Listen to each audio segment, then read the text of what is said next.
everyone, good afternoon and welcome to the First Presbyterian Church here in Rosemary Street. My name is Sean Kelly, the director of the Cathedral Quarter Arts Festival and the Out to Lunch Festival. And today's event is part of the Out to Lunch in association with Culture Night Belfast. We've got the immense talents of Anthony Toner, Ursula Burns, Ciara O'Neill and Stephen Connolly. It's going to be a treat, and I would like to thank the Office of the Northern Ireland Executive in Brussels for supporting today's event. I'm now going to hand you over to Anthony Toner.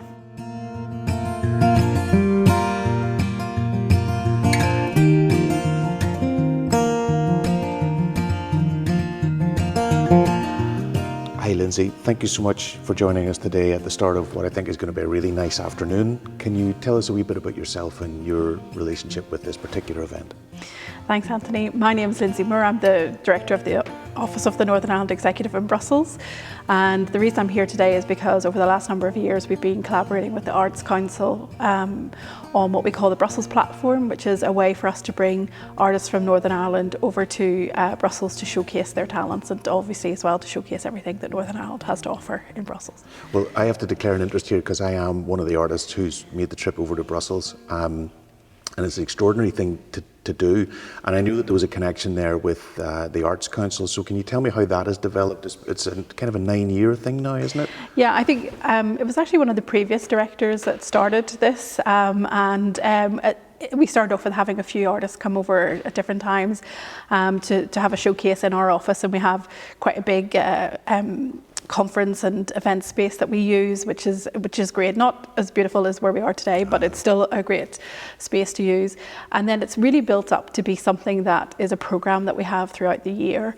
So we always do something to mark Culture Night, and we have it more of a festival kind of affair. So it's Culture Night in Belfast, we have Culture Night in Brussels, and we have a couple of artists come over, and we have some sort of street food or food you could eat in your hands to give that really sort of relaxed sort of feeling to it. But then we also will stage a play at the Beaux-Arts, which is one of the main cultural centres in Brussels. So we bring a play over, usually a sort of 1 or 2 person play every year in February time. So we have something in September, or something in February. And then often we have other things throughout the year. For example, when you came over for our winter gala with Frank Ormsby, and that was a great event as well, to have the opportunity to expose, perhaps is the right word, expose your talents to a lot of people who are decision makers in the EU, ambassadors, etc. Yeah, it was lovely. I mean, the point I was just going to make actually is that for artists, it's an extraordinary thing because, when you're doing a gig at home, you don't get often the chance to play for ambassadors and decision makers at that kind of level. It was a really nice audience.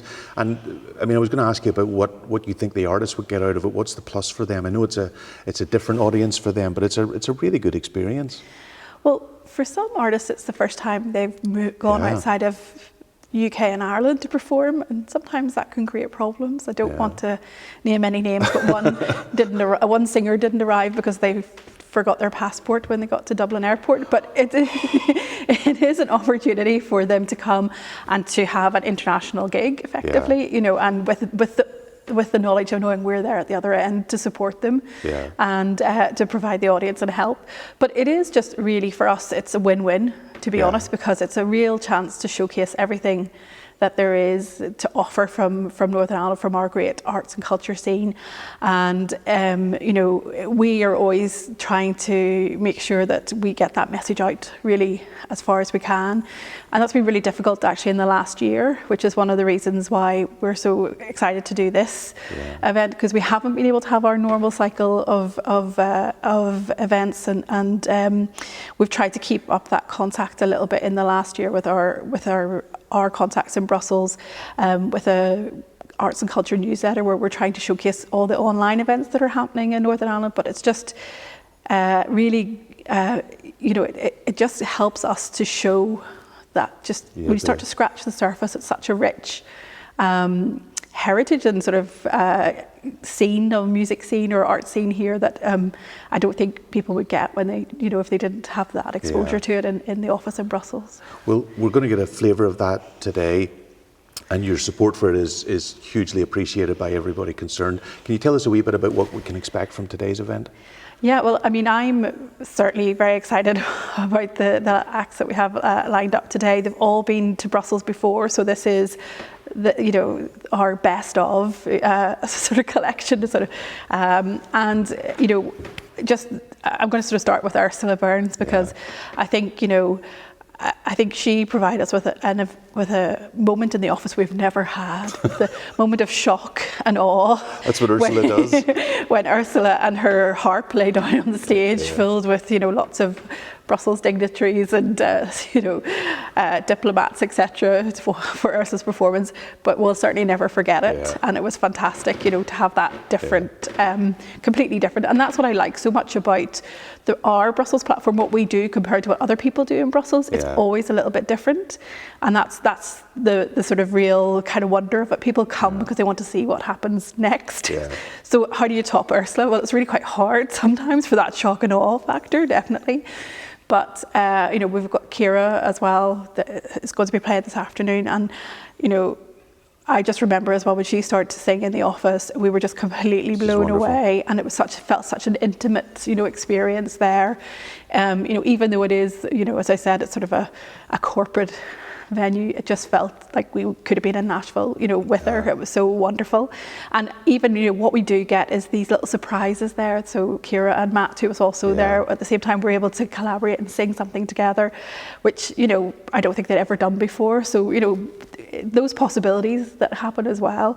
And we've Stephen as well coming, and again that's a completely other dimension too. So that is just something that's very different, and it's very reflective, and it just is something that perhaps people don't get a lot of exposure to.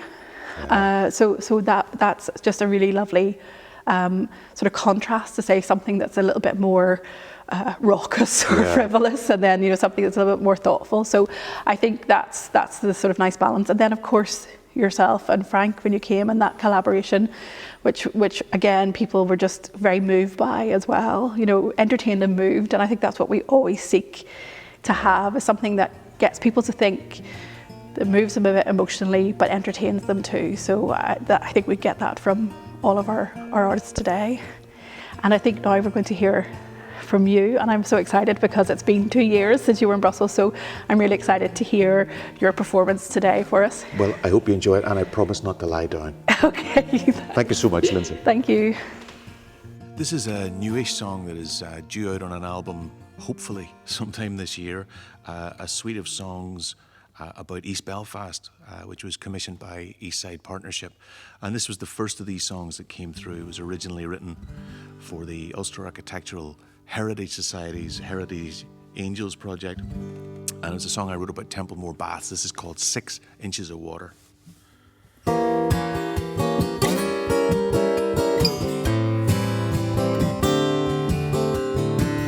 Coming home with a face so dirty your mother wouldn't know you. All week catching steel in the wind with the shipyard below you. When Friday comes and my bones are sore, I join the queue down at Templemore. We get a chance to let the working week go down the drain. 'Cause I live by the sweat of my brow like my father did before me. He said, son, you have to look your best or the world will just ignore you. Just when you think you're gonna lose all hope, you get a towel and a bar of soap. You get back and let the working week go down the drain. We get the same 6 inches of water. We get the same 6 inches of water. All the workers and the kings and queens, they come in dirty and they go out clean. They get the same 6 inches of water. There's a girl on McMaster Street, we're nearly going steady. I clean the dirt from my fingernails and I get my shoes ready. hear the hammers ringing in my dreams, but I let it all go up in steam. Start thinking about the way we're gonna look on the dance floor. We get the same 6 inches of water. We get the same 6 inches of water. All the workers and the kings and queens, they go in dirty and they come out clean. They get the same 6 inches of water.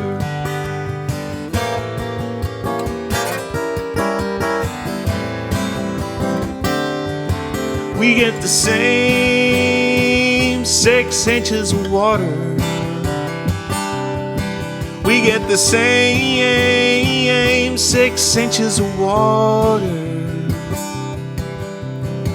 We won't worry if we're rich or not. Some like it cold, some like it hot. They get the same 6 inches of water.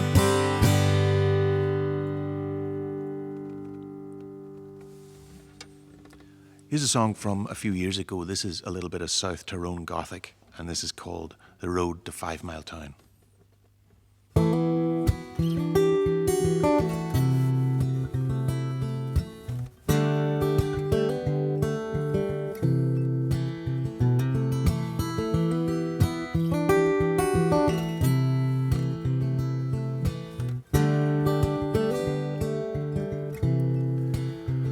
She was the youngest of 4 daughters, and she married way too fast. In the days when vows were iron and you had to make them last. But her father was a bruiser, and he bruised them twice a week. She couldn't live the life her mother had and turn the other cheek. So when she turned 16, she started counting off the days till she could find herself a husband and finally get away.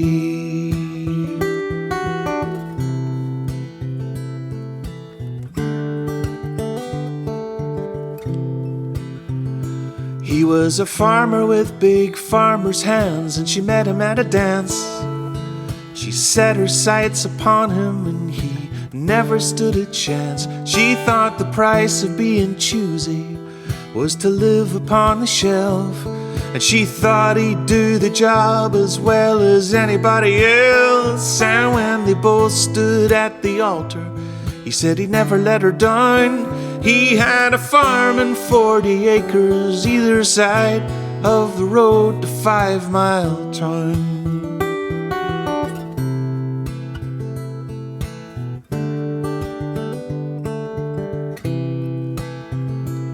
The first year the river burst its banks and half the countryside was drowned. All the food that he had planted lay and rotted in the ground. And he'd come home at night exhausted and lie dead between the sheets.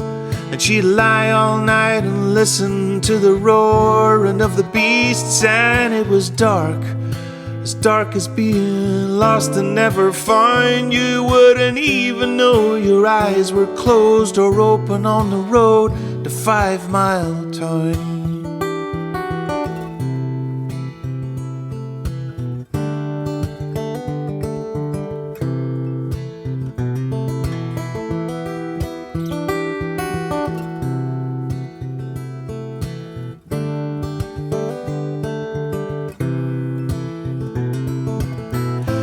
Once upon a time, she thought the world would be hers to wrap her arms around. Now she makes the beds and lays back down.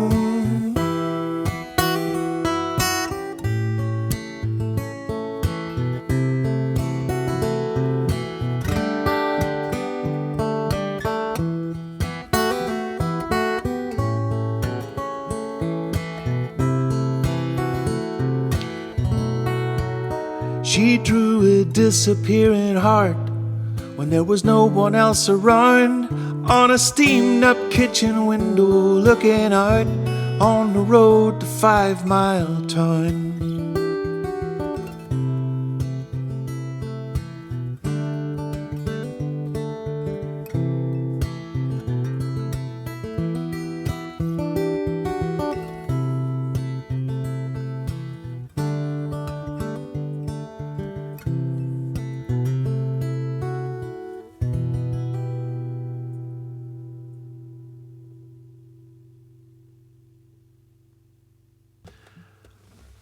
I just want to say a big thank you to Culture Night Belfast and Out to Lunch for asking me to be part of this terrific lineup in this absolutely beautiful building.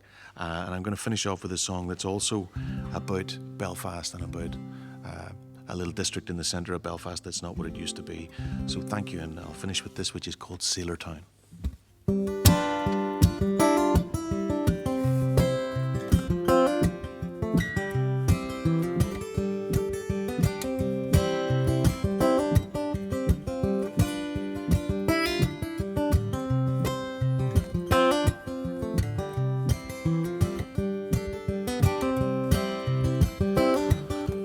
Me and Elaine, we've been hanging around in what was once Sailor Town, drinking cheap red wine by the light of the Belfast moon.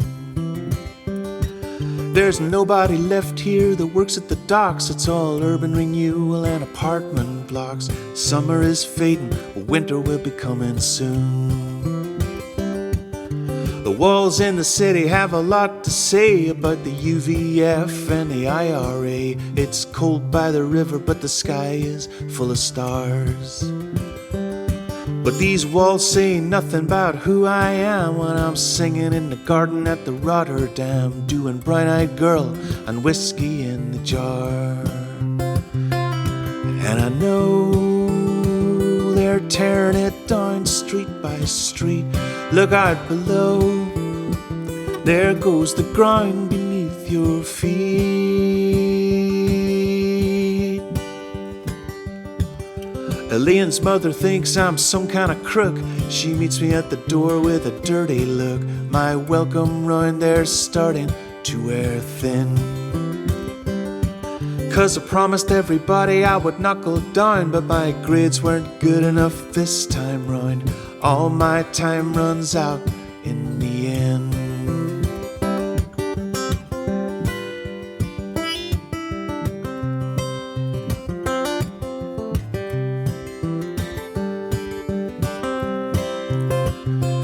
And I know they're tearing it down street by street.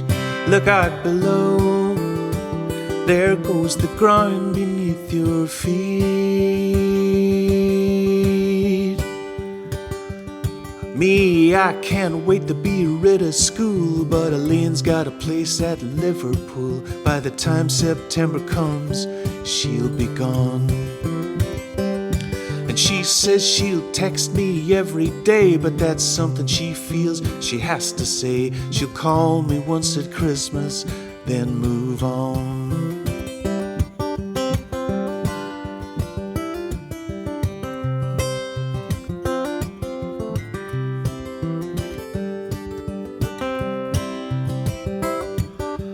Me and Elaine, we've been hanging around in what was once Sailor Town.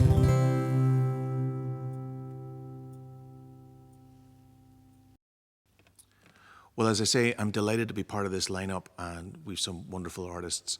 The next one we're going to meet is a very dangerous harpist, somebody who's been completely rewriting the rule book on performance and music, a wonderful songwriter and performer, Ursula Burns.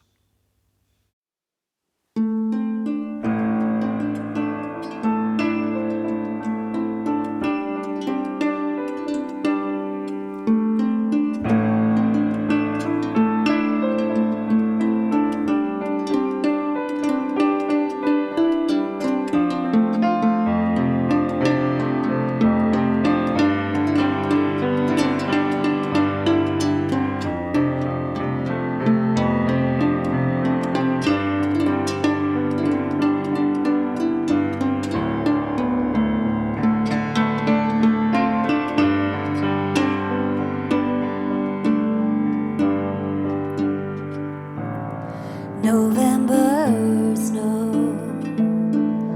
softer than rain. November snow, coming again. As for the lovers on patchwork quilts, as for the lovers, houses on stilts, as for the lovers, kissing goodbye.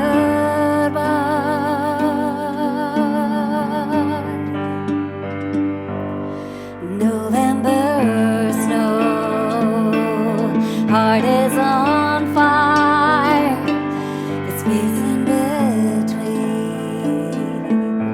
all we desire. As for the angels falling through space, as for the angels falling with grief, as for the angels falling like November snow on the face when we pull back into ourselves again. This space in the November snow spells our name when we pull back into ourselves again. This space in the November snow spells our name.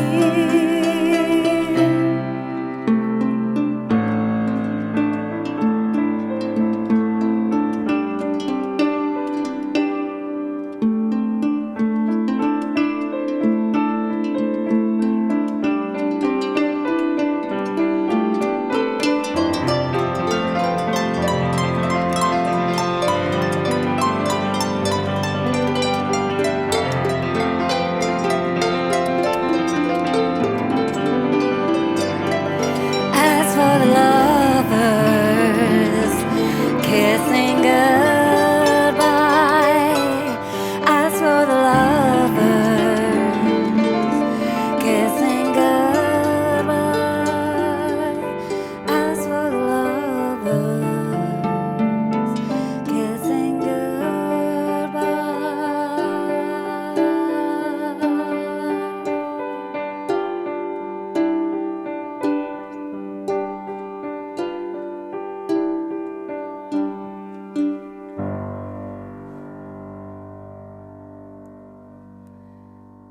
So my name is Ursula Burns and I play the harp. That's proof.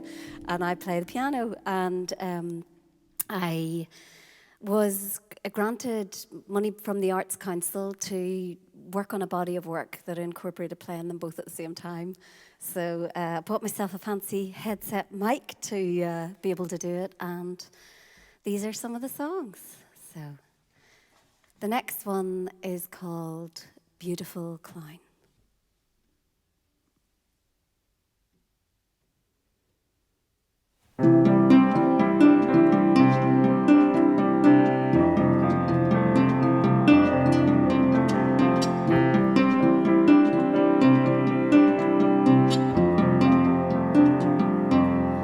Beautiful clown, you wear your frown on the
it's about 5 years since I headed off with Alice McCullough, a performance artist, and we went to Brussels together. And we had an amazing weekend. The gig itself was so beautiful. We both felt so inspired coming home, and the audience were so receptive, and they stayed around for hours to talk to us, and it was such a great experience. Corrine, who was hosting us, took us for lunch in a beautiful restaurant, and oh my goodness, the hot chocolate. One of the highlights for me was going to the art gallery with Alice and having her explain some of the beautiful paintings, and the highlight was definitely the Instrument Museum, and I would love to go back to Brussels alone to go back to the Musical Instrument Museum. When thinking about what song for this, I thought I would play this song. I wrote it years ago, and because it's Belfast and Brussels, I wanted to sing you. This is a song I wrote about the stress of growing up on the Falls Road, and yeah, that sort of energy. This song is about Belfast. It's called Small Square Parks.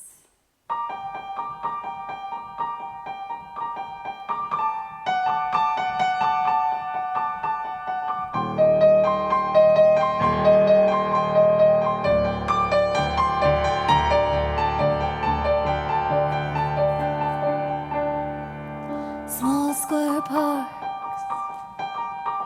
remind me of cheap trickery and armchair piffle. Small square parks remind me of the pain dissolving in your eyes. Small square parks remind me of the pain of rejection, like a bolt from the blue. Told you I would be true, but pacts made in the dark, often thrown to the sharks. The pain in your eyes, the pain in your eyes. I can hear breaking glass, screeching brakes, children's laughs, vehicles out of control, control, control. This is where we shall end. Now where do we go? The pain in your eyes, your eyes, your eyes, your eyes, your eyes, your eyes, your eyes, your eyes. Small square parks remind me of Belfast winos, brown paper bags and vomit. Small square parks are waiting for the life that we bring, the life that we sing, life that we take, the life that we break, the life that we think, the life that we shake. We breathe, we breathe, we breathe, we breathe, we breathe. Small square parks are waiting for the life that we find, the life that we grind, the life that we hope, the life that we choke, the life that we need, the life that we greed. We breathe, we breathe, we breathe, we breathe, we breathe, we breathe, we breathe, we breathe, we breathe. Small square parks.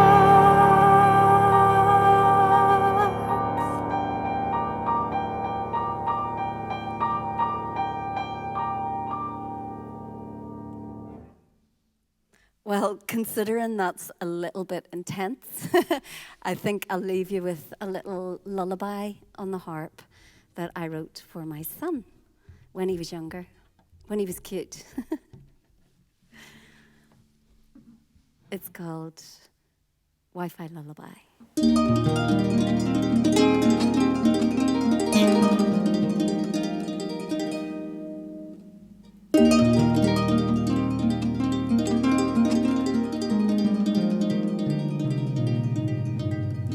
My little boy, he asked me, Mommy, what's the difference between heaven and hell? Oh, my little child, there's no difference that I can tell. Now close your eyes and go to sleep. My little boy, ask me again, Mommy, what's the difference between heaven and hell? Oh, my little child, there's no difference that I can tell. Now close your eyes and go to sleep. My little boy, ask me again, Mommy, what's the difference between heaven and hell. Oh, my darling child, there's no difference that I can tell. Now close your eyes and go to sleep. But the only difference I can see is the children in heaven get the Wi-Fi code. Yes, the children in heaven get the Wi-Fi code. Yes, the children in heaven get the Wi-Fi code.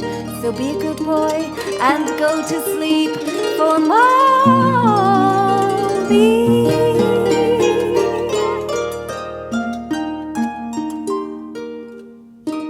G-O-D, 1, 2, 3, with the small g. Thank you so much for that. There is only one Ursula Burns, and somebody else there is only one of, and it's fantastic to have him here as part of this, is Stephen Connolly, someone who I've known as a poet for quite a while, a major talent in that respect, but he's also important in the world of poetry as one of the founders of the Lifeboat Press, and look forward to hearing from our next guest, Stephen Connolly. I'm Stephen Connolly, and I was sent to Brussels several years ago to read poems alongside Kieran Carson. What I'm going to read now reflects on some of the things that happened that evening. There are two things to note. The first being that in the later part of what I'm going to read, the you who is addressed is Kieran Carson. The second is that Robert Frost's poem Stopping by Woods on a Snowy Evening is mentioned throughout, and if you don't know it, it goes like this.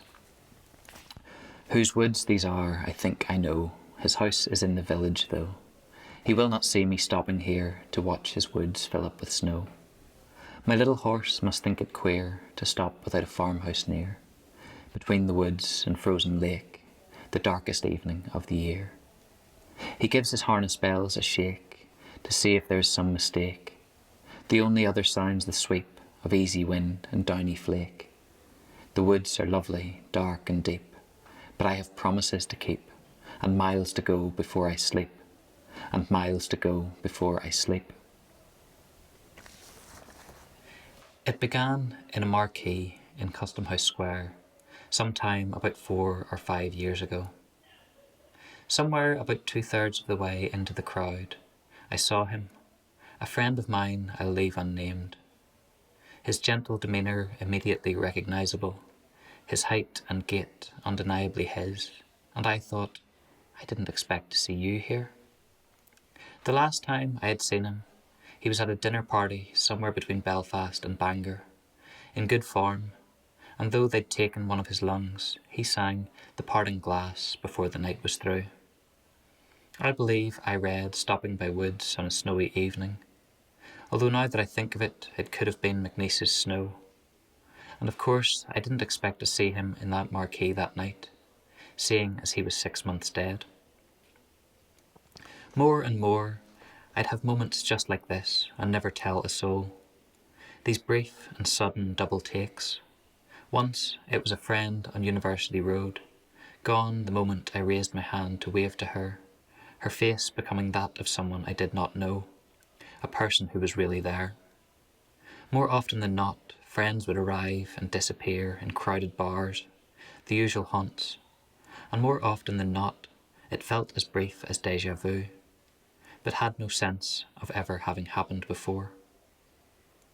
This is not at all to say that I believe in ghosts, or to ascribe to these encounters anything of the supernatural, chilling though they were, if only for a moment. And I don't think it's a trick of grief, since these are never people I could claim to know that well, though I enjoyed their company and would count them among my friends. It's more to suggest that these glimpses are what I might think of as the opposite of memory, not a recollection as much as a visitation, not willfully conjured, but revenants into the literal world. I have tried and failed on many occasions to recollect the specifics of an evening spent with you in Brussels, in and around a restaurant, down a side street, off a side street. Of the short time spent in the city with you, I remember so little of the whats and wheres. The only physical things are vague and impressionistic. I remember a large, open and busy kitchen, green leather and mahogany, though it could, of course, have been any other dark wood. I remember cold white wine, delicious and expensive. I remember the cobbled street outside the restaurant as busy, though now that I think of it, perhaps there were flagstones underfoot. And when you ordered oysters, you asked if I knew that wonderful poem where the shells clacked on the plate. Perhaps that's where the part of the night I remember perfectly began, when you began to talk of Seamus Heaney. At the funeral, you said, the word he used was beauty, and you know, I weighed it up and thought about it, and he was right. Heaney really was a beautiful man. I remember that you ordered grappa with a flourish, and toasting when it arrived in tulip-shaped glasses, its heady aroma new to my palate. I remember that you told me later that it was the simple things that are lasting and important. You said, when we were a young couple, and we didn't have much of anything, and our eldest son was but a babe in arms, I remember sitting one summer evening in the garden of our house beside a mint bush, lush and loud with the buzzing of bees, the smell of the mint and the sound of the bees. Simple, you know, but simplicity is important. Since you died, I have been half expecting to turn a corner or enter a bar and catch sight of you. I have not been afraid of it, though the occurrences I've mentioned are always unsettling, but not once has it happened. Perhaps there was something of it in your manner. I remember two things in particular. The first being that you told me once of a Saturday morning, you, a professor, going into your office out of hours and setting off the building's alarm. Naturally, you said, I fled the scene. The second, a cold December evening, and the memory begins in a doorway of some university building or other. You telling me about the suit you'd bought on eBay, how the perfect fit had got you thinking of the man who had worn the suit before, his name embroidered in the lining. I wear what I wear, you wear what you wear, I speak how I speak, and you speak how you speak. Suddenly it began to snow. You told me to call a taxi, and seemed to delight in my attention. Do you know Frost? You said. Yes, I said. Stopping by woods on a snowy evening, you said. Yes, I said. Whose woods these are, you began. I do not know, I continued. No, no, no, no, no. Whose woods these are, I think I know, you continued, and told me how you thought it was a spin on the Inferno of Dante. The Inferno begins in the woods and progresses to a frozen lake, and Frost's poem has that interlocking rhyme, which is a form of Dante's terza rima. The taxi reached the destination. Years later, I read you'd written of this years before. So the story was rehearsed, yes, but never told the same way twice. That night you bought a round of drinks, brambles with crushed ice and blackberry garnish. You punctuated a Christmas party with a rendition of The Wild Colonial Boy, spilled a Guinness I bought in return, and naturally you fled the scene. Only once or twice did I see you in the wild, as it were, a meeting by chance instead of by design. Once, at the junction of Cornmarket and Arthur Square, our paths crossed, and within a minute or two you said, good to see you, good to chat, as it were. Now I must be on my way.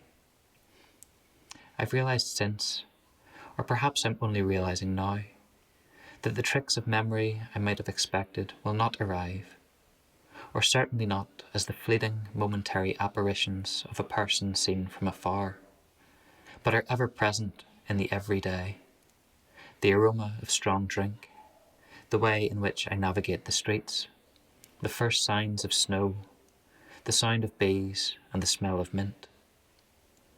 It is not at all simple, but an indelible strangeness that is everywhere and is unrubbable. Thank you so much, Stephen. Our last guest for the programme is another wonderful songwriter, somebody who I've had the pleasure of sharing the stage with on a number of occasions. She's been in Nashville, she's been in Brussels, of course, like the rest of us, but she's here with us today in Rosemary Street, Ciara O'Neill.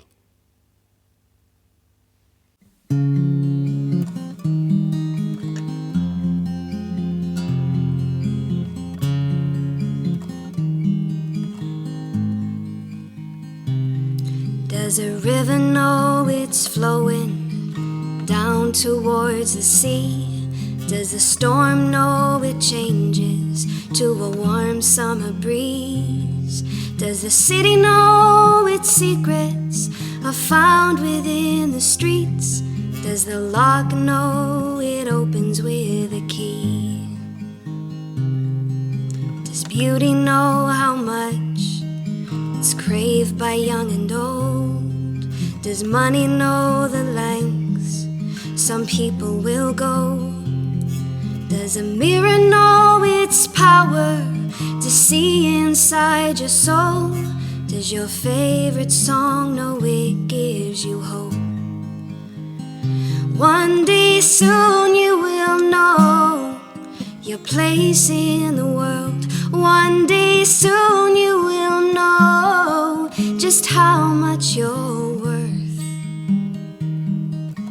Just because your eyes are open doesn't mean you see the beauty in everything. Does war know its end can begin with a smile, and one little footstep turns into a mile? Does love know it haunts, heals and destroys? Does a baby know its laugh brings you joy? One day soon you will know your place in the world. One day soon you will know just how much you're worth. Just because your eyes are open doesn't mean you see. Just because your eyes are open doesn't mean you see. Just because your eyes are open doesn't mean you see the beauty in everything. Just because your eyes are open doesn't mean you see the beauty in everything. Hi, my name's Ciara O'Neill, and delighted to be in this beautiful church, Rosemary Street. And yeah, this is in association with the Out to Lunch Festival and the Arts Council of Northern Ireland. This next song is called Hurtin'. I wrote this a few years ago in Nashville, and I played this for one of the first times in Brussels when I was playing there for Culture Night, and that was 2018, which was an absolutely amazing trip. So yeah, this is called Hurtin'.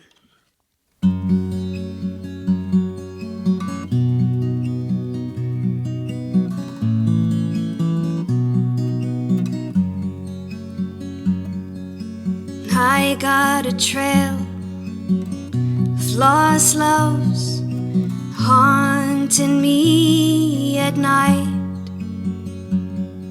Their voices still whisper, making me shiver till the morning light.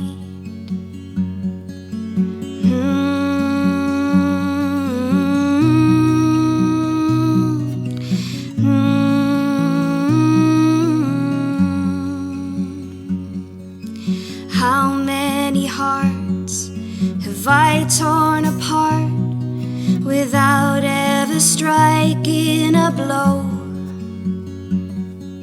Some were angels, some were sinners. I'm not one to judge souls. Please forgive me, I know not what I do. And all this time I thought it was something wrong with you.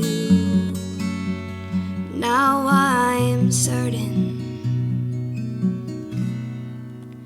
I done the hurting. I done the hurting.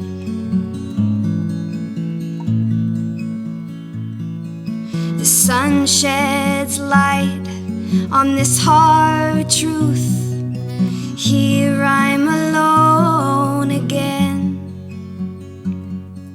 The trace of your scent is growing more thin, reminding me it's the end. Please forgive me, I know not what I do. And all this time I thought it was something wrong with you. Now I'm certain.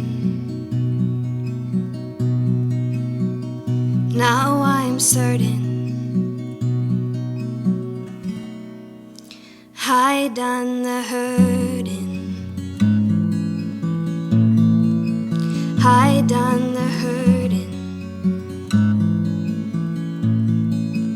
I done the hurting. I done the hurting.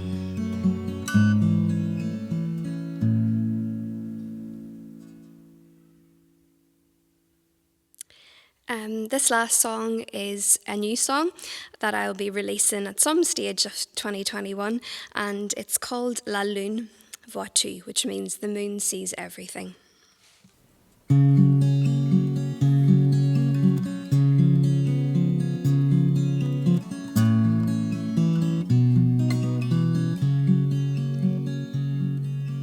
Don't close your eyes on a fight.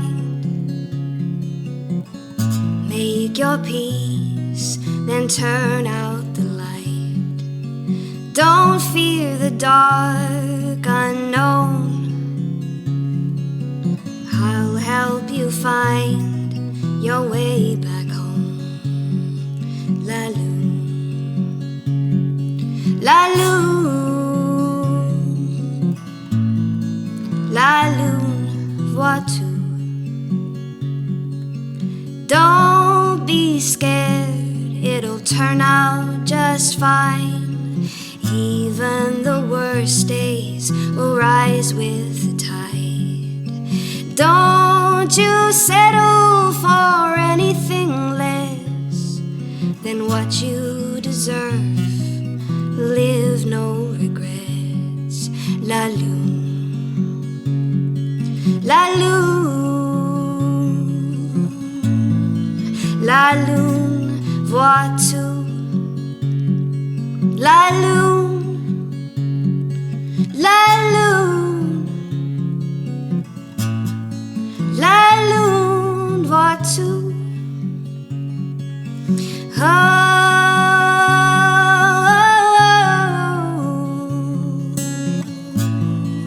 oh, oh,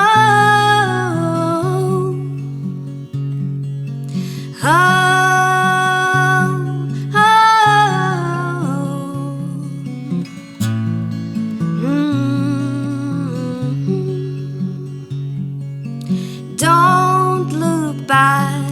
Just start where you are, one step at a time. Just you, me, the stars. Don't avoid change, there are so many roads. Even the seasons will turn green to gold. La Lune, La Lune, La Lune voit tout. La Lune, La Lune, La Lune voit tout. La Lune, La Lune,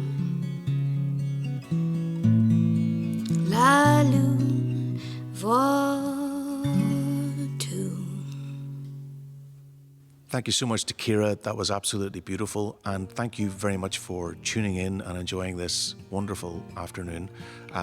Thank you, first of all, especially to all of the artists, to Stephen Connolly, to Kira, to Ursula, and also to the people who have supported this event, the Out to Lunch Festival, Culture Night Belfast, the Office of the Northern Ireland Executive in Brussels, and the Arts Council. But as I say, most of all, thanks to you for tuning in, and don't forget, Out to Lunch runs until the end of January, so make sure you tune in and have a look at some of the other wonderful events that they have lined up. Thank you.